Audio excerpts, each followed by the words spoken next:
kick us off with, or you just want to get started? Get started. I would just, as an aside, yeah, I was kind of, I got excited, thought we had found a funding source in the Surrey Department of Revenue, and they're like, oh, or Natural Resources, I'm sorry. Revenue takes it, Resources gives it back. But they said, oh no, you need to have an EPA accepted, watershed plan. And it just seemed like a big brick wall.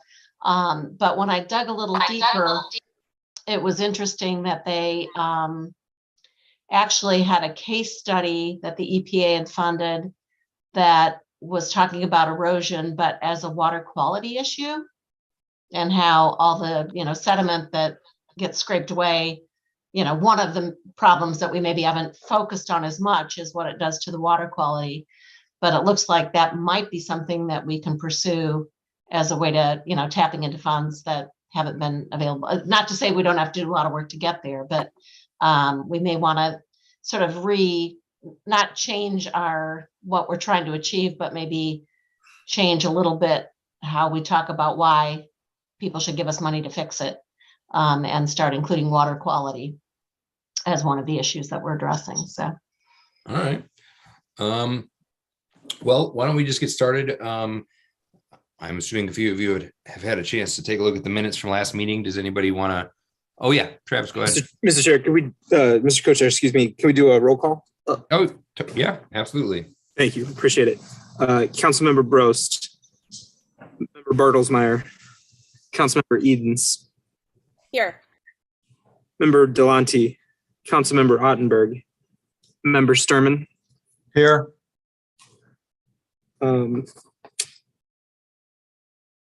Councilmember Bertolino, Member Berger, Councilmember Rambo. Here. Member Patton. Here. Councilmember Hopper, Member Bramman. Here. Councilmember Galani. Here. Member Donaldson, and then Co-Chair Farmer. Here. And Co-Chair Holthouse. here. Thank you. Okay, awesome. Excuse me. Would anybody like to make a motion to approve the minutes from our last meeting, or make any changes, I suppose? So move. All right, we got a second. Lauren's got the second. All right, all those in favor, please say aye. Aye. Aye. Any opposed? And any abstentions? Abstain. All right, Mr. Galani abstains. All right, Thank I you. see, Travis, I see we've got a couple guests as attendees. Did anybody want to make a public comment, or are they just checking out the action here this evening? Well, Mr. Chair, I invited Mr. Wilson and Mr. Wagner to kind of give some updates on the projects they've been working on for the task force. So that's Yeah. why they're in attendance. Well, so we've got, I see Rick Archesky's in there, and also Hugh Scher. I don't know if Rick's probably just following along with what we've got going on, but if either of you gentlemen would like to add anything, please just put your hand up and Travis will drop you in. If not, why don't we move forward? Do you want to talk about the chat stuff, Joe, or do you want to just have our visitors, our guests, do their little presentation? Well, with the permission of the co-chairs, I'd like Mr. Wilson kind of to kick it off regarding the pre-permitting process and his work with the Corps of Engineers. Absolutely. Mr. Wagner also did some analysis of the detention basin cost per the task force request. So I'd like then to have him follow, and I'm sure Mr. Wilson will also have information on that topic as well. Thank you. Yeah, Mr. Wilson, please take it away. Good evening, everyone. Nice wintry February, no doubt. It's a pleasure to be with everyone. I heard back from the Corps of Engineers today. They are supposedly assigning a project manager to these projects. The projects are going to be permitted individually. So there will be three separate applications, three separate permits. Until we actually hear back from their project manager, we can't really schedule field work until we know who we're going to be working with. But as soon as we get that information, we'll pass it on and coordinate with the city on getting a day set up to go to the field with the Corps of Engineers and look at the Triple Meander, the Highlands at Wild Horse, and the Evergreen projects. So that's really the only update we have. But we do have a pre-application package submitted, and we'll keep you up to date. And at this point, I guess I'll turn it over to Mr. Wagner and let him fill you in on what he's been looking at with the detention basins. And we can circle back and talk a little bit about Co-Chair Holthouse's question on the 319 EPA stormwater master planning process, if that's agreeable with everyone. Todd, take it away. Okay, good evening, everyone. Joe had asked me a couple weeks ago, I believe it was, to your Joe Vunich, and asked me to look at the detention basins that had been shown as the high priority basins in the study that we had done previously last summer, and look at the potential for just some rough cost ideas on what retrofitting those detention basins might look like cost-wise.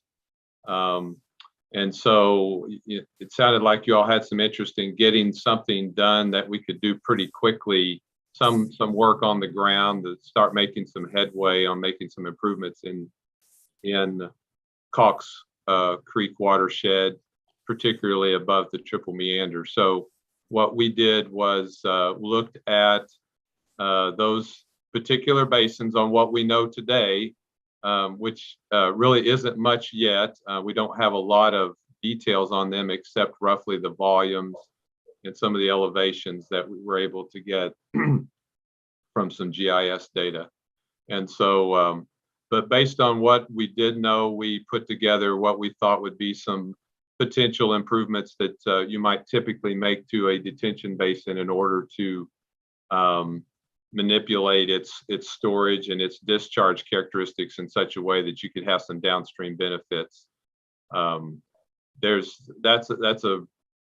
a complicated proposition that ultimately requires modeling to determine watershed modeling to determine, what kind of benefits you can really reap from each individual basin. And so, but what we did was we just said, well, if we were to do a retrofit, this is what typically a cost would be and what typically the modeling and design costs might be. So we put that together for you. And I think Mr. Vunich sent that out to you so you could see just a rough idea, maybe what you'd be looking at. Anyway, that's where we're at now. Is if you really want to pursue that further and get better information and a better indication, we would need to make some field inspections to see exactly how those outlet structures are set up. And we could probably even do that when we come up and meet with the Corps, so we could combine all that in with one trip and go over and spend some time at those basins, get a little field information on them to make sure we understand exactly how they're set up, and then do some modeling and begin to get an idea of each individual one, how much benefit we might be able to get from those, and determine whether or not, you may find out that some of them just aren't feasible really to give you a lot of benefit. And then you may find that one or two of them maybe would be very beneficial and the cost wouldn't be too bad. So that would be the next step if you all do, if those numbers look reasonable with what you've got to work with as far as cost goes. If you want to pursue that, that's what I would propose that we would move on to as a next step in that process. All right, Mr. Vunich, you want to add anything? Just a clarification to Mr. Wilson's comment. He mentioned 3 locations, and I believe from the perspective of Mr. Wilson, he sees the Triple Meander and the detention basin at Anniversary Park as a single project. And then we go from there to the Correct. Highlands at Wild Horse and that stretch of Strecker Road, and then Evergreen Forest Court. That's Thank correct, you. Mr. Boonich. Thank you. Yeah, Carol, go ahead. Joe Vunich, if the summary of the detention basin cost was attached, I've missed it. So can you either point me where I'm missing if I'm the only one, or recap it if there's other people that are also not aware where those numbers shook out. I sent it via a separate email this morning, so there Okay. should be an email. But all in all, the estimate Mr. Wagner provided for the 6 detention basins upstream from the triple meander range somewhere between $300,000 to $600,000. If we added a couple of basins here in town center, which again are upstream of the triple meander, that cost could increase to about $400,000 to $800,000. So relatively speaking, for 6 to 8 basins on the low side, it could be up 300,000 to 400,000. On the high side, 600,000 to 800,000. But again, we were looking for projects that might be able to give us a bang for our buck and be something that we could do in a short time frame. Thank you. Mr. Sturman? Yes, could I ask Mr. Wagner or whoever hit the highlights of the type of the scope, highlights of the items of scope that is to be done for, I guess, most of the basins? And the ones like I was surprised at the number getting down as low as they were. But just in general, just the highlights of the various scope items. Yeah, the things that I was figuring into that was, as far as construction goes, typically what you would do is, if you have the room, possibly some change in volume, looking at the outlet structure and possibly adding to or either narrowing it down in some way or making it larger in some way, but reconfiguring the outlet structure. So those are typically concrete. So you would be doing some concrete changes to those outlet structures, possibly some minor downstream work if you were to run into some issues with how you're discharging the water and you may want to do some work there, possibly adding a spillway if you were to find that you needed to add a little bit of capacity at the top end to pass, say, the 100-year flood or something of that nature. Then also, if you're in a wet pond, now dry ponds and wet ponds would be different. 3 of the 8 basins I looked at were dry. It looked like 5 of the 8 were wet.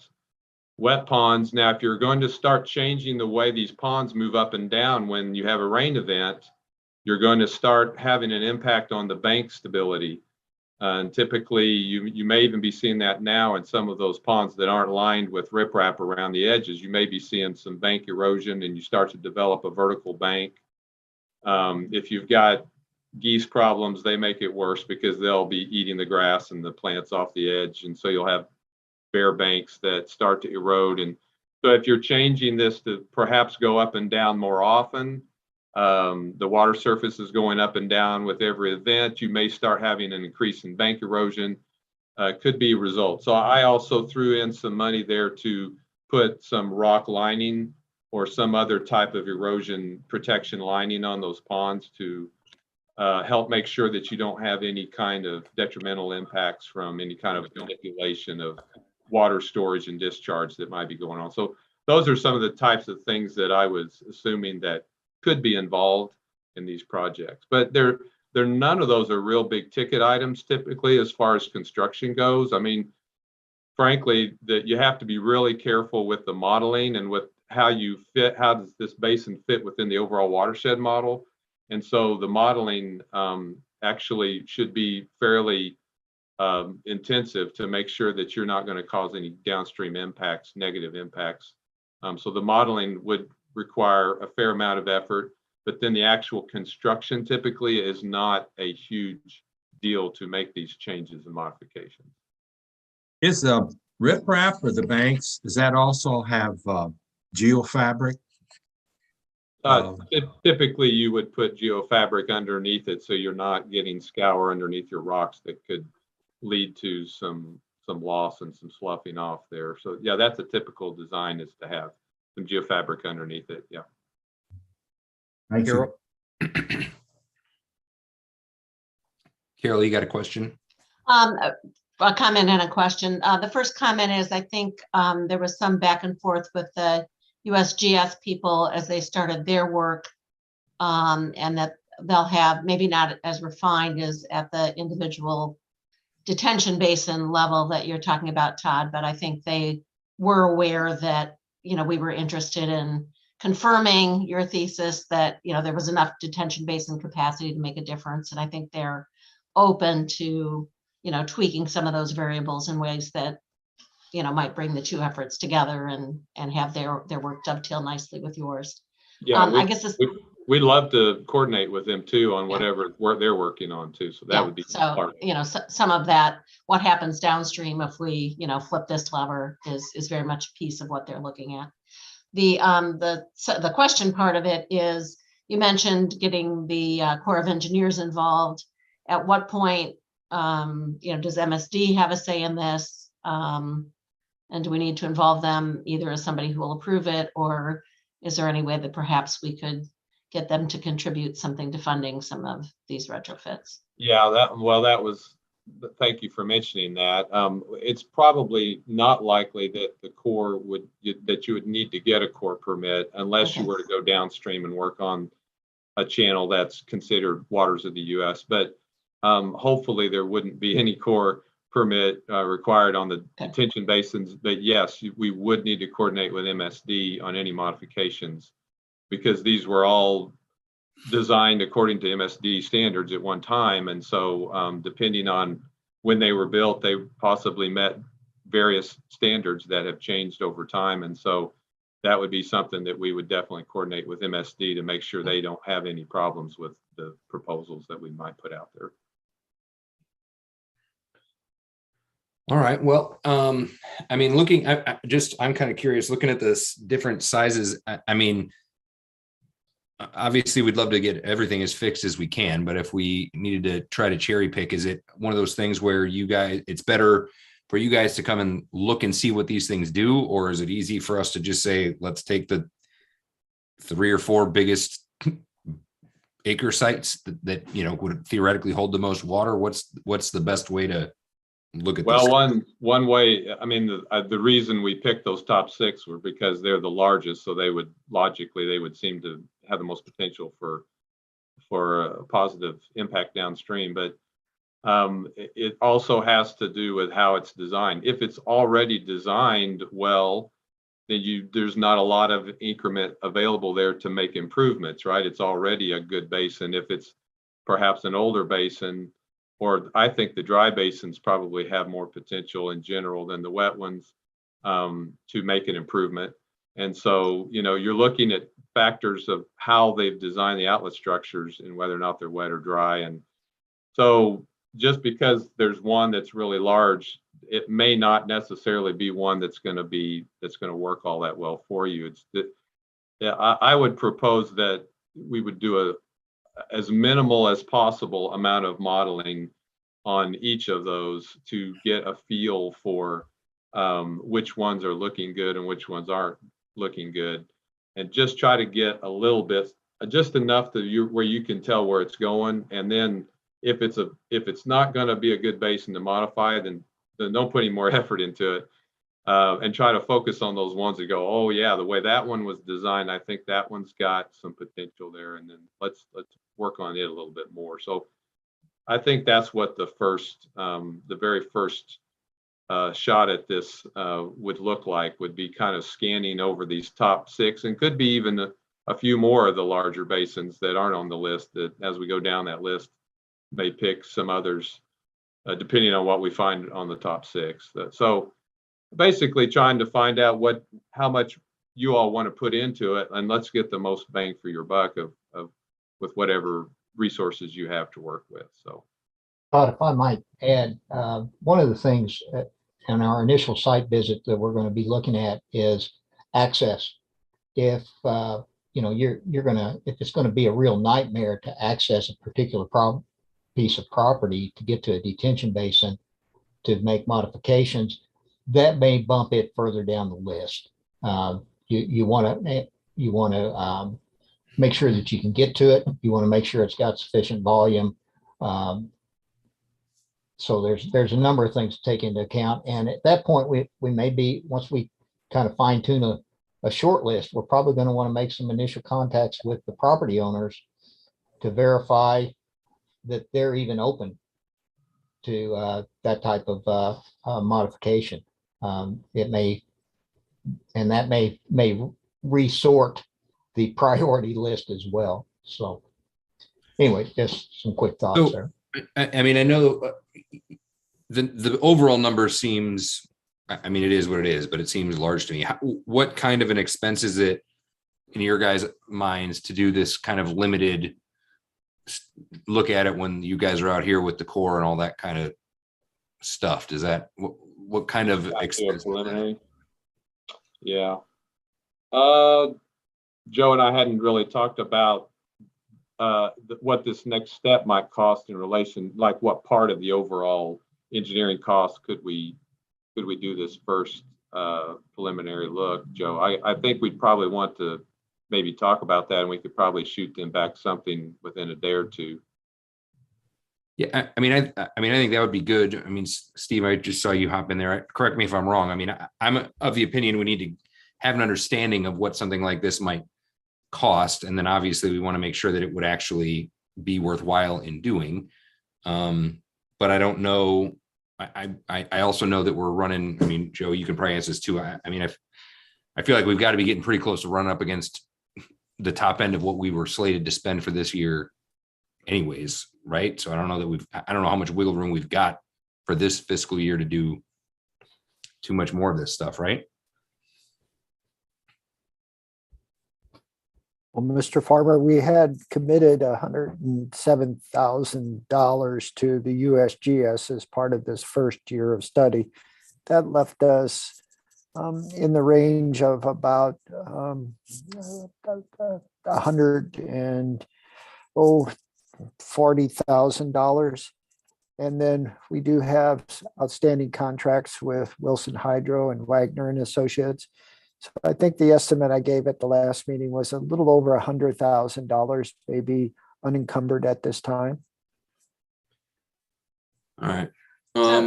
So kind of doing the math, that says we would be able to potentially fix 1 or 2 detention basins, 2 if they're in the $50,000 range, 1 if it's at the upper range. So one thing that occurs to me, rather than do a preliminary study on 6 or 8 of them, and then ask the question of whether the subdivision or the owner is willing to participate in a retrofit, that it seems to me that's something we could do up front.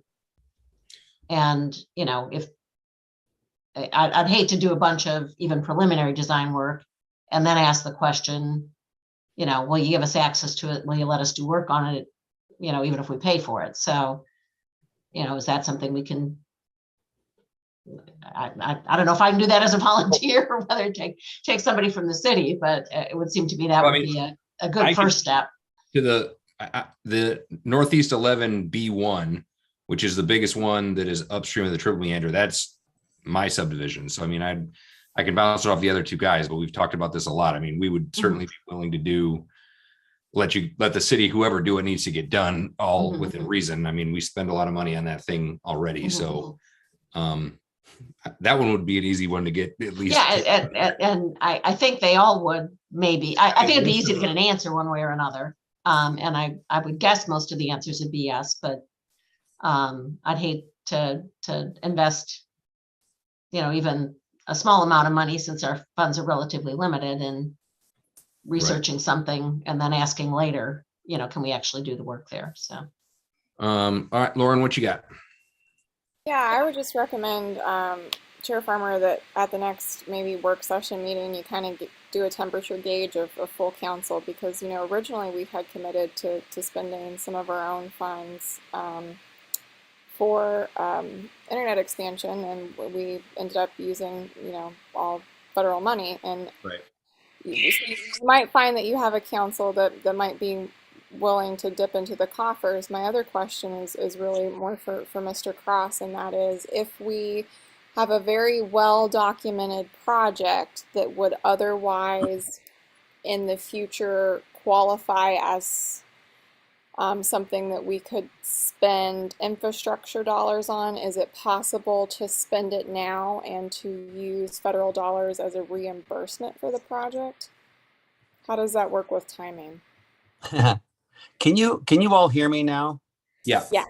Okay, I apologize. Apparently our internet is not working at home, so I've been scrambling to try to do it by phone, which I've not done before, and then trying to get the microphone to work. So I apologize. But I'm going to answer like Mr. Farmer's question as well as Ms. Eden's question, I think maybe in one statement. And I was going to try to share this with you all sometime during this meeting.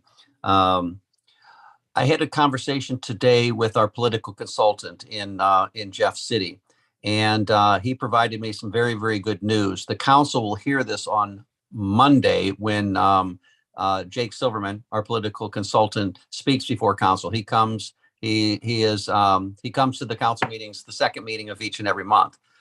He has been meeting.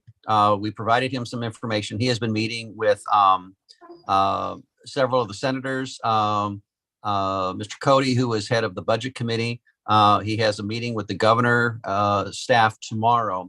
He has told me as recently as today that he is hearing numbers that they will commit to the city in the near term, $1 to $2 million for watershed erosion.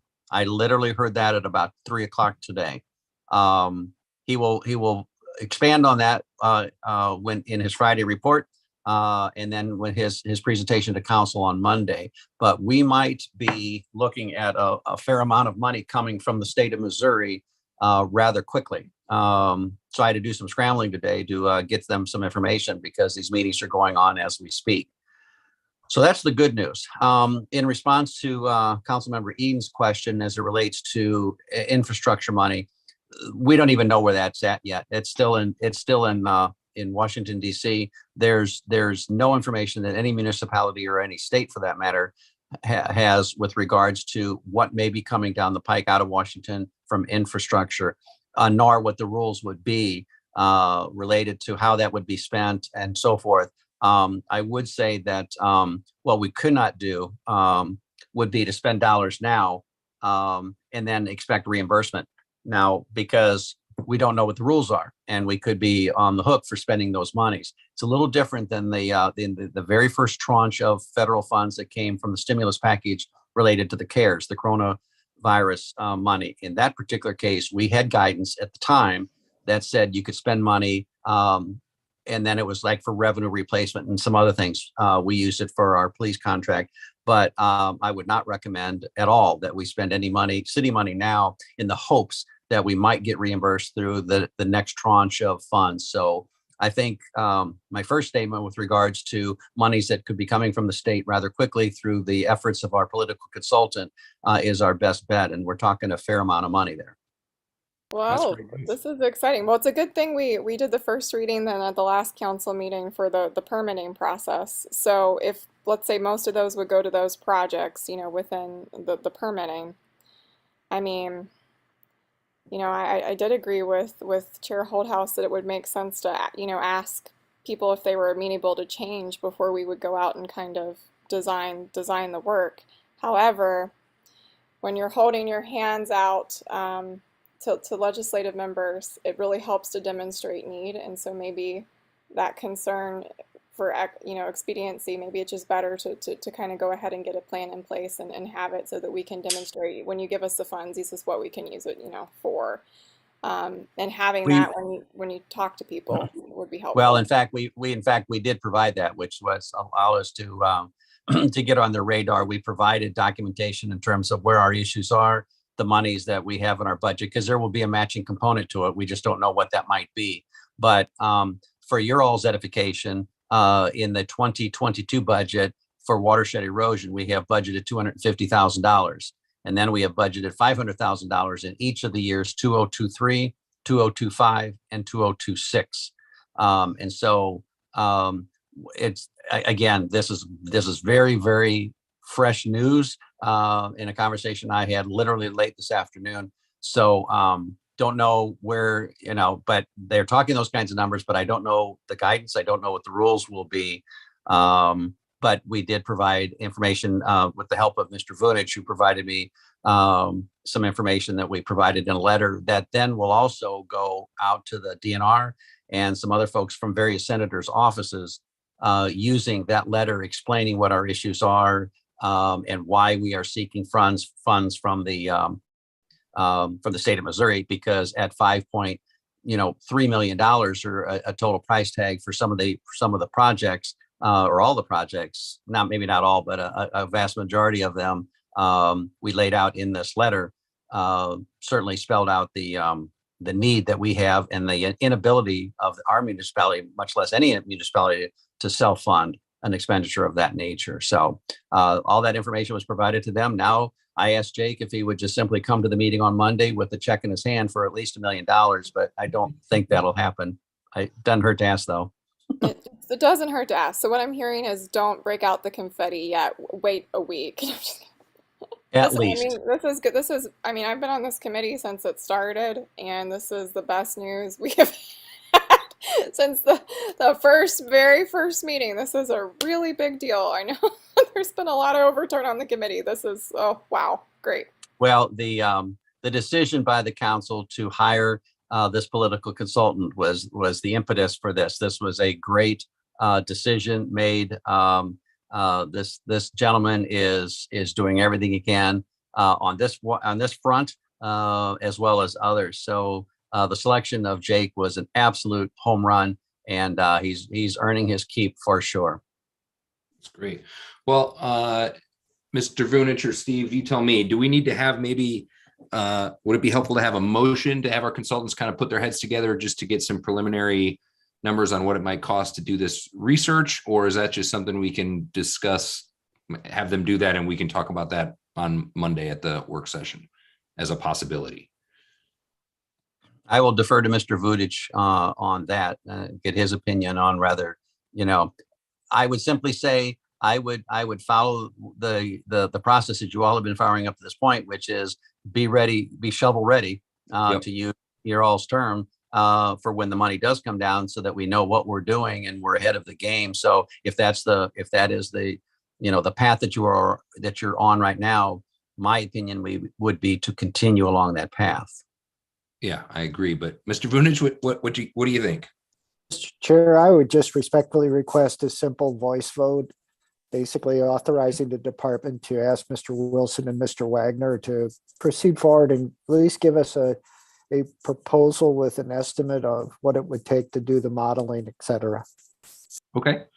Rob, I see you got your hand up. Did you have a question, or do you want to make that motion? Yes, it's a very quick question. I'm maybe I'm the only one that isn't clear, but the importance, it was stressed that it's important to get permission and buy-in from the homeowners and so forth.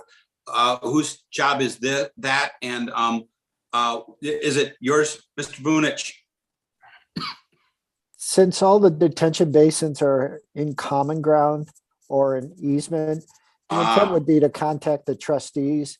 And so that's something that the department can undertake and at least reach out to the ones we know and have relationships with, like Mr. Farmer. So yeah, I could see that as a responsibility of the department unless there's an objection. I think it's great, and I think it's one more box to check. So no, I can make that motion, Joe. If we're ready to vote. Yeah, I think we're ready. Lauren, you just got a second. All right.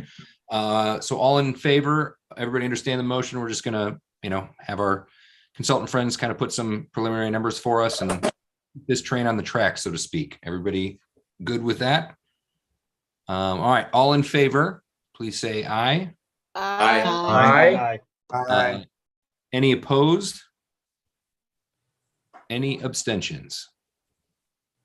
All righty, gentlemen, if you could put some numbers together for us and get them back to Mr. Vunich, that would be great.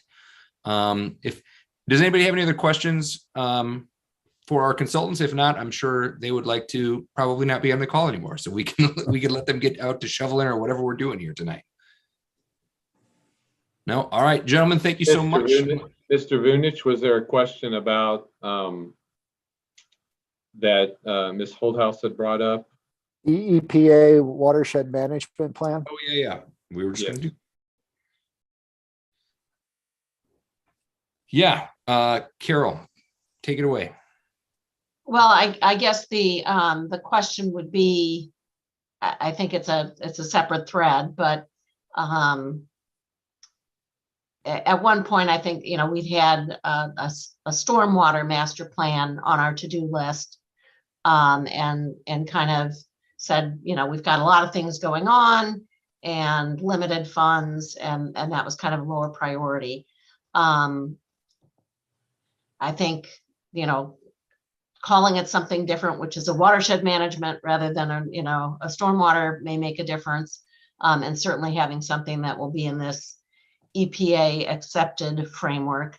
The bad news is their quick reference was 39 pages long. So I think we're stepping up to, a fair amount of administrative overload.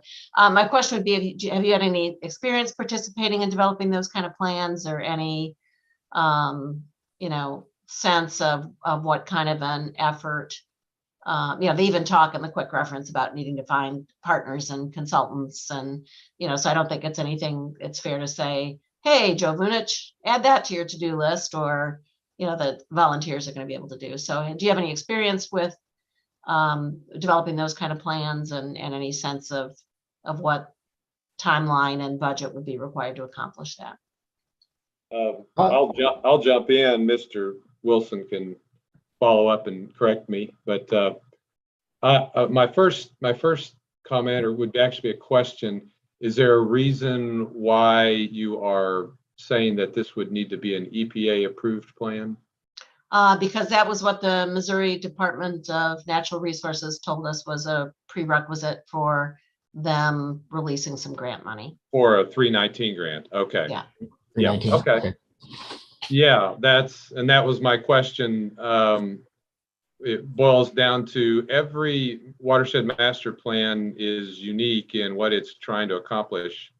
Now, what EPA gives you is a framework, but it's a very general framework. It's got the 9 points that you have to touch on, but it's really, although the main document is 400 pages, right, and the brief one is 40.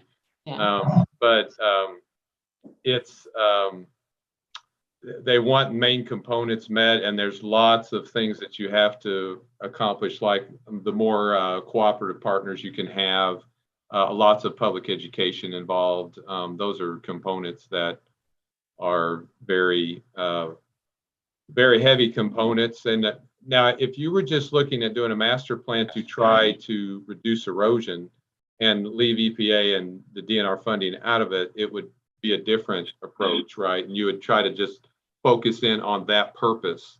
But if you've got this purpose of getting 319 money, then it's a different path you go down with that type of watershed master plan. They don't necessarily overlap. And so they've got certain objectives that you're going to have to try to match up your objectives with their objectives for the 319 program. And so it gets a little more complicated, and you have to weigh whether or not it's worth all the trouble to get the 319 monies available. A lot of times you might find that there might be a max of, say, $400,000 that you can get.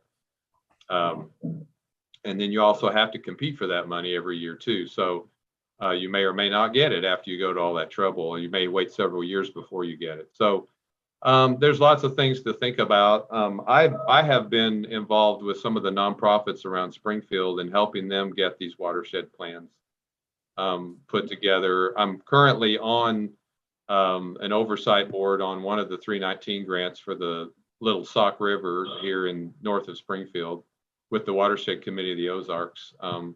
So and then the components that go into a watershed plan, worked on I don't want to bore you with all the details, but worked on every component that you see in that 9-point, outline that they give you for what they want to see. I've worked on those in different capacities on different plans through the years. And I'll just leave it at that, and I'll let Mr. Wilson might want to chime in also there, but go ahead. Pretty well covered it, Todd. Todd and I have both worked extensively on master plans of various shapes, forms, and colors. So the 319 grant process is it's a paperwork heavy process, but we've been involved with all of the components with 319 grants. As far as your question, as far as what it costs, that would take a little bit of time to put that together. But and I guess maybe it's more a cut to the chase. You kind of talk about cost benefit, and clearly there'd be some other there's some benefits we've recognized all along of having sort of an overarching master plan we're working against. sure. I guess the core question I heard posed is, is it worth it to check off, is the money that you could get as a result worth it to jump through the hoops the EPA puts up there? So Right. maybe that's not a fair question to, spring on you without notice or ask you to go on the we can- record about, but We can do you know, we can do a little more research on it and Okay, be a little better prepared to Okay, discuss it in yeah. a little more detail at a future meeting. Lauren? Yeah, so just to clarify, because it sounds like that's a different grant arm than many meetings ago, we had talked about the FEMA BRIC program, and at the time, Rick Brown had thought that perhaps that money could be used to draft a stormwater master plan. So does to qualify for FEMA BRIC, are you saying that if we did a plan, it would also have to be EPA approved as well, Carol? Or is that something that we can explore that revenue arm? So that's a different. I guess governing body. I haven't put the two side by side. I do know that there was a very specific requirement for the one funding source. And the other, when I did, read the 40-page quick reference, so I guess that's 10% of the research at even a cursory level. They did specifically, a tie that I'd kind of never made was, as the banks wash away, you're putting sediment into the water and that washes downstream and has an impact on water quality. So they actually had one of their, case studies, even in the quick reference, was somebody that had just said, this is how much bank we've lost. This is what that translates to in terms of sediment, and had been able to, it almost sounded like they had done just sort of a plan for that, one property owner's almost land. So I kind of started with I think we have maybe another bullet we need to put in our talking points, which is just, it's not just about the banks washing away and what that does to the bank, it's about the bank washing away and what that also does to the water quality. And that may be something that inspires action from people who say, hey, that's far upriver of me, but then understand all that's coming there, past their house and, into their water supply and into their fishing ponds or whatever. But it also may be a way of, thinking about how we might get some of the EPA money for water quality that I guess in my little brain had been, a different topic.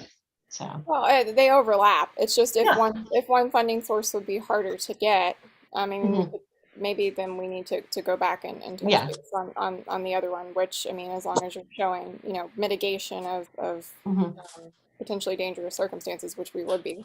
Yeah. So, I mean, do you need me to resend some of that stuff out again? I think there's that. I think that link is still in my inbox as well. So okay. So maybe Mr. Wilson and Mr. Wagner, if you were looking at how master plans would be grant eligible, you could touch base on that one as well. Sure. Yeah, you brought up and good point there, Carol, is that one of the things that, in addition to education, they also want a water quality monitoring component they are very big on showing that anticipating what the benefit's going to be downstream. Let's say you're looking at, if in your case, it would probably be sediment and nutrients. So downstream, what are your current sediment and nutrient levels, and what you would hopefully see is a much lower sediment nutrient load after the projects are done.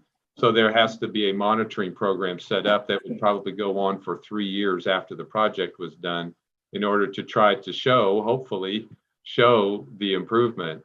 Sometimes out in the real world, where lots of things are going on, and you know, the world is a complicated place, and you can't always show those nice, clean cause and effects, right? But that's part of it. And so if you think you got a $400,000 grant and you're going to get, oh, I get $400,000 to put towards construction. No, there's a lot of administrative things that go into that. Maybe you're interested in seeing some monitoring and doing some education. But if you're not, then you might look at that as kind of money that's not really spent the way you would prefer the money would be spent. But anyway, just be aware there's lots, like Joe said earlier, there's lots of strings attached on how they like to see that money spent. Shocking. The government? Mr. Sturman, I see you got your hand up. Yes. As I said I would do some time ago in some emails, and Lauren asked regarding the FEMA BRIC program.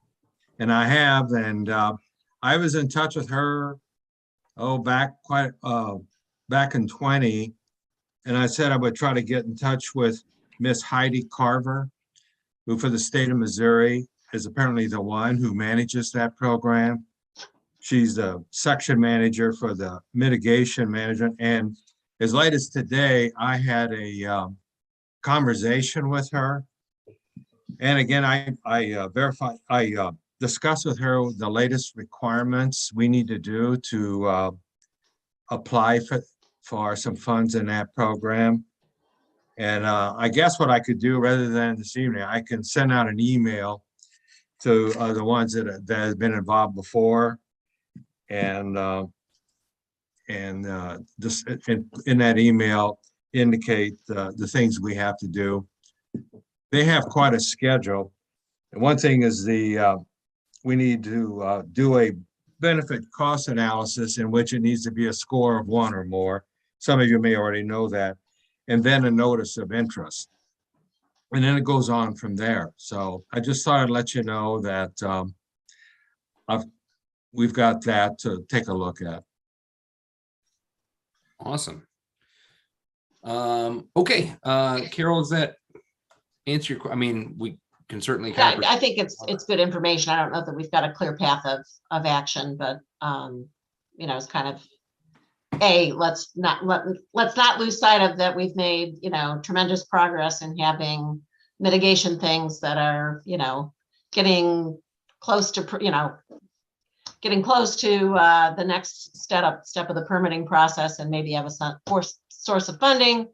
We're starting to get ready to do the same thing with being proactive with our detention basins. So if we move the conversation on to, hey, let's start even thinking about master planning and some of these other things, I think we need to, you know, make sure we don't lose sight of the good work we've done by, you know, the next challenge that we face. So thank you for that background information. And I trust that we'll churn along, hopefully not for 2 more years before we solve that puzzle, but that, you know, we'll get there eventually. So thanks for letting me take the group down that rabbit hole.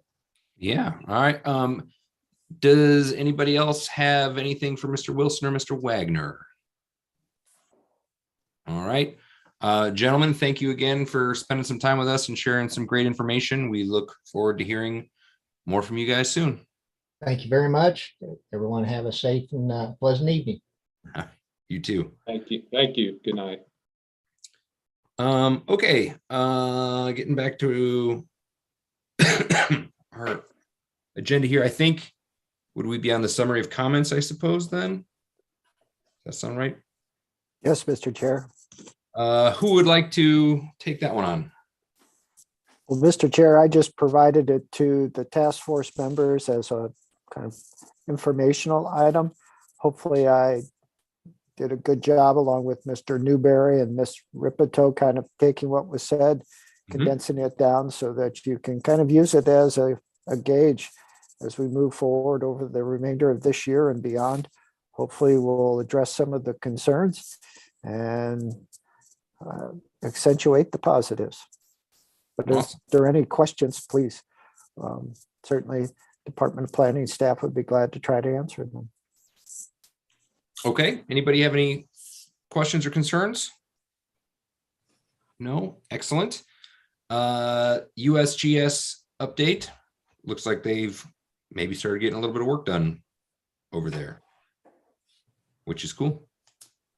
Well, Mr. Chair, Dan Ron is on tonight as a panelist. He is the contact person. So part of the rationale for the memorandum is to identify the study chief from the standpoint of the USGS. It's a Dr. Jessica Leroy. And Dr. Leroy wanted a single contact person, so to speak, with the city. And Dan Ron, our assistant city engineer, was a natural choice for that role. So I've given you that information and contact. I know Ms. Holthouse has talked to Mr. Ron as well as Dr. Leroy. And so again, there are contact people.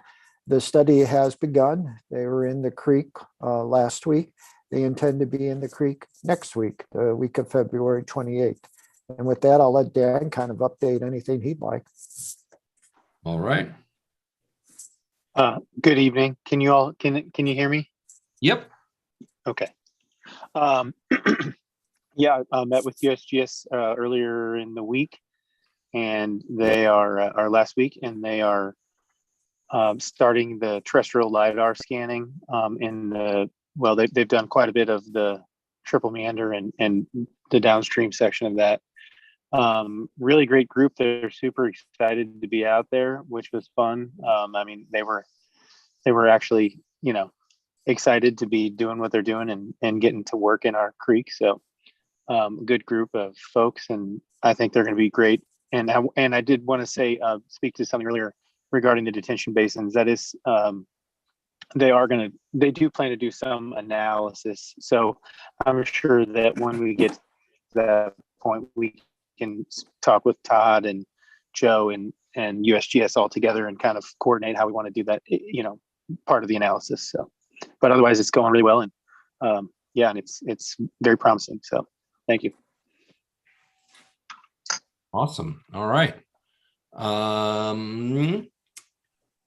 Let's talk about this lawn and garden summit. I know we've talked a lot about it. Mr. Berger, I see you got your hand up. Yes, thank you. Before we shift gears, I was just a little curious with the potential injection of some state funding. I recall that we had prioritized a number of sites around the city, and it started the permitting process on the top 3. Were the retention, if anybody could remind me, were the retention basins included in that priority list, or is that still kind of a separate initiative? How would we kind of map in how we would leverage funding between those 2 work streams? From what I recall, they're kind of 2 separate pieces of the same puzzle. The idea being that, we would like to make sure that we can get the most bang for the buck when hopefully we've got some bucks to get some bang from. So, I mean, I think at least in my mind, our top priorities remain the same. I think that the detention basins are probably a good and necessary step, but I don't, if all of a sudden we had a windfall of money show up, I think that, fixing some of the very real structural issues that we have in some places is at least significantly more important to me than, filling in a couple gaps. But I don't know. Does anybody else have a different recollection than that? No. So, yeah, I mean, I think, if we had the ability to all of a sudden, let's say, fix all of the detention basins, and those basins would ease a great deal of pressure off these other things, I could see that moving up the list, but not, it would be difficult to jump some of the very real problems that we've got going on to fix, 12 detention basins, because we can do that. at least to me. But I mean, that's kind of a wider conversation, I suppose, with everybody. But yeah, that's Okay. that's Appreciate the perspective. Was just curious how we were thinking about that. Yeah, absolutely. Okay. Anybody have anything else before we hop on to the Lawn and Garden Summit? No. Okay. Well, as we've discussed a lot, I know Lauren's been at this quite a bit. We've got our Lawn and Garden Summit coming up. I think the main thing is we probably need to get some volunteers on hand to actually go hang out at the Lawn and Garden Summit and talk to some people about our watershed issues. Is there something else you wanted to go over, Lauren? Nope, that about covers it. I saw the email with the trustee letter and I thought it looked really good. And I assumed it would include like maybe the flyer with it or a picture of the flyer or the website to the event. And if it doesn't come with the flyer, maybe just a sentence that said, you know, we encourage you to attend lectures that cover helpful topics. And those, the two that if you had to tell your trustees to attend would be the honeysuckle removal and the planting natives. You know, or you know, visiting particular booths like Mo Prairie Foundation has really good resources on planting native grasses that absorb rainfall and slow water volume runoff. But and actually we were working with drafts in a Word document just because it's sometimes easier to see the revisions and track them, that sort of thing. I think our intent is to actually send it out as an email. There was a link to the website, but I like that idea. And, you know, we did say, hey, invite your neighbors, and there's lots of other things going on. But I think calling out those two particular items as things of interest to the trustees is a great idea. So yeah, there's definitely some, and that's good because it's just a really wide range. So if they read the email and they think, oh, I'll just show up at 2, but they didn't look at the schedule and plan ahead for that time that lecture's at, they'd already be you know, up the creek without a paddle. So we want to encourage them to look at the time of the lecture before they pick what time they're showing up. They're showing up. Yeah, that's a so that's why it's kind of good to give a heads up. But and the other nice thing about you know, using the email format is hopefully they'll, you know, if they've got a distribution list or a neighborhood Facebook page or whatever, that they'll, you know, share the information that way and we can get some more coverage. Absolutely. In terms of volunteers, I guess there is an update on that front. We have someone from M River who has a stream table model that they'll be bringing. So that's great. But this person was not someone, the volunteer that said that take their Saturday afternoon and bring the stream table over was not an expert on doing the demonstrations. Former chair and longtime Wildwood advocate and volunteer Rick Garcheski has offered to be that expert who actually knows how to do the pattern that goes along with what folks are seeing. But he did request that we find him some relief. And I think that's a good idea because I think there'll be, in addition to, you know, the subdivision trustees and the residents and the gardeners that are coming, I think the people at the other booths are going to be kind of that expert level, and having experts who can talk to experts about what's going on is a good thing. So I'm continuing to look for other volunteers, but I've also been you know, feeling bad about not even being able to offer people expenses or honorariums or something that would, you know, compensate them for their time and trouble if, you know, I'm reaching out to professors and graduate students and things like that. So I would have if we could get a modest budget, I don't know, $500 or something like that for expenses and honorariums if we need it. That would be helpful to me as I'm going out with my my hands open, you know, asking for help. And again, it's not for, you know, folks like, you know, like community volunteers, but for industry experts that we might be asking to supplement Rick as our volunteer. So all right, that would be my ask, if that's something that, I know our budget's limited, but I think it's a fairly modest request. So Joe or Steve, is that something that that we can do? I know we got to print some stuff off and everything as well. Well, with regards to the budget from the Economic Development Department, that total budget is almost exhausted on this one event. That's a $4,000 budget, annual budget that was put in for 2022. And last time I looked at that schedule after layering in a little over $600 for police overtime puts the total cost at about, I'm going by memory now, perhaps $3,800, $3,700 on this event alone. And that does not include almost 60 hours of staff time that's being devoted to this. So at the present time, there isn't a whole lot of money left in the economic development department's budget to fund honorariums or something like that. Now there's money in the budget for Watershed Erosion Task Force. And if I think Joe mentioned earlier, while I was still trying to get on that, I think there's still money in the $250,000 that was budgeted for this year. So there would be money there unless, and I don't want to speak for Mr. Vunich because it's his budget ultimately. So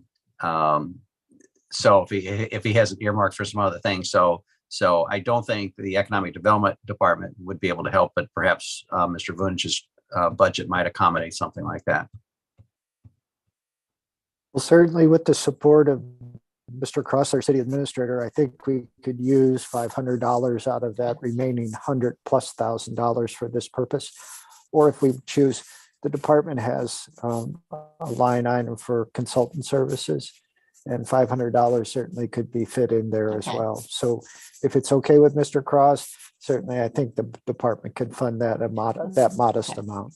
Yeah, and I don't know, and I think Mr. Farmer had mentioned printing, so I think there may be some just modest expenses. So as long as we kind of we'll check in with you, if we certainly won't consider it a blank checkbook, but knowing Joe that Joe Vunich, that we can come to you and sort of say, here's what I'm thinking, and and I think there's some funds available, and yes, I would certainly approve the expenditure of that.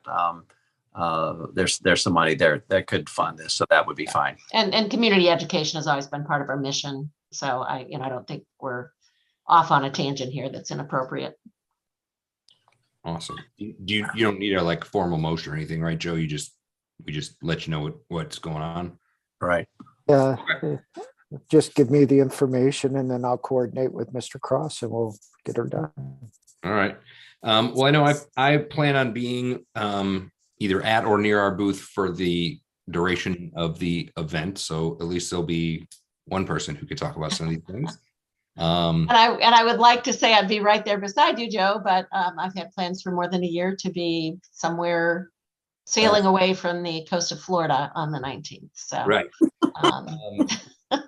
I love you all and I care a lot about the issue, but not quite that much. So you just had to rub that in, didn't you? Yeah, no, I just but having said that, I am willing to do a lot of legwork ahead of time. Lauren, a question I had is, do you think people will be bringing kids or families along, or do you think it's mainly an adult audience? No, we've advertised it as a family-friendly event. So some booths are specifically targeted towards children. So the St. Louis Science Center is supposed to do something that's children's friendly. They haven't given us feedback yet on exactly what program they've decided to do. I just know it will feature their grow exhibit. Okay. There is some soil and planting materials and seeds that Far Greenhouse is giving away for children's. There's children's books and seed packets and things like that for sale as well. And some, we might find that MDNR or MDC chooses to do something that's more of a conservation learning experience about animals or deer or forestry that would be children's friendly as well. Okay. So, yep, people can bring their kids. So one of the things I think the stream table may be engaging for adults. I think, kind of older elementary on kids, would be able to follow it, might find it interesting. I was wondering if we wanted some coloring sheets or something with, happy streams on the front and Watershed Erosion Task Force stuff on the back. And it's interesting that you mentioned coloring sheets. Originally, St. Louis County Parks was going to be at the event that we canceled in 2020, and they just are not doing events this year. And the reason why they were going to be there is because they have a county-wide children's garden club. and they had all kinds of activities they were bringing with them, including collaring butterflies. So you can fill in the collaring gap if you would like. Fine with me. Joe, I'll be coming to you for copies of butterflies apparently, but I think, and I was talking to somebody, they said, the best way to get a parent to actually take that piece of paper home is to have their, kids scribble on the front of it. So, if we're going to do some pamphlets or some literature to hand out, maybe we can get a 2-for-1 that way. So I wonder if you don't mind, if I can just mention something, Lauren, with the St. Louis County removing the mask mandate as of Monday, 8 a.m., this coming Monday, I'm wondering if you feel that it might be worthwhile just to reach out to some of those organizations that said we aren't doing events and so forth with the significant drop in COVID cases. And again, to the point where Dr. Page actually has removed the mask mandate. Maybe somebody, it might not be too late if they might reconsider, perhaps. Yeah, Just that's a great idea. I'll ask him again. I know that that there were some staffing issues as well. So if it's not staffing related, then probably they might be interested. So that's a great idea. Thank you. All right. So what else do we need on this, Lauren, for you? Anything? Mr. Chair, if I could. Yes, sir. If anyone on the webinar tonight would like to volunteer for a segment of time between 1 o'clock and 5:30 p.m., if you just would send an email to me, and then I can get with Travis and Miss Ripito, and we can kind of put a schedule together so that we can publish that schedule and get it back to all of you, so you know when you volunteered and who you'll be volunteering with. So it's always nice to have a few people in the tent to just have company. So thank you. All right. So the next thing we've got up is just our kind of matrix of work program, which usually is just a refresher. I don't think we've got anything too pressing in there. I feel like we've identified the basins, talked about our standards, implementing current standards and associated processes. We've kind of done that with our consultants, right? Banner, got that deal done. All right. I mean, unless I'm missing something, is it? Yes, sir. Mr. Newberry and I need a action on the part of the task force to go ahead and have the banners prepared. Sure. Yeah, I can send you guys over the file. And Travis, you want me to just send it to you and tell you where to get it? That's fine, Mr. Chair. I'll send it to you this evening. But Mr. Chair, with the support of the task force, I prefer a motion second and a voice vote to have the banners prepared. Okay. Would anybody like to make a motion to prepare the banners for the event? Mr. Galani, second. Anybody? Everybody. Pick one. Just pick somebody, Travis. It looked like everybody's hand went up. Mr. Sturman, good job. Perfect. All in favor of preparing and putting the banners, please say aye. Aye. Aye. Anybody? Aye. Anybody opposed? And any abstentions? All right. That was the Thank most you. enthusiastic second I've ever seen on anything. These banners better pay off. Okay. Well, it looks like with that, I don't think, is there anything else anybody wanted to discuss? Carol, you want to add anything else you want to add for closing us out? I don't think so. I'm cautiously optimistic. We may have finally had a breakthrough after these many years. So I'll be eagerly tuning in. I might even have to show up at the council meeting Monday night. Exciting. All right, our next meeting is at the end of March on the 30th. And obviously we've got our Lawn and Garden Summit coming up, so we hope to see some of you guys there. If that is all we've got, I'm happy to take a motion to adjourn our meeting. Anybody want to make that motion? Mr. Rambo, seconded by Mr. Patton.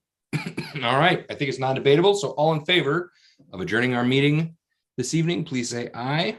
Aye. Aye. Aye. All right. We will see you guys next month, I guess. And Travis, I'll send you that stuff this evening. Thank you. Be Alrighty. safe Bye, in the everybody. weather. Everybody.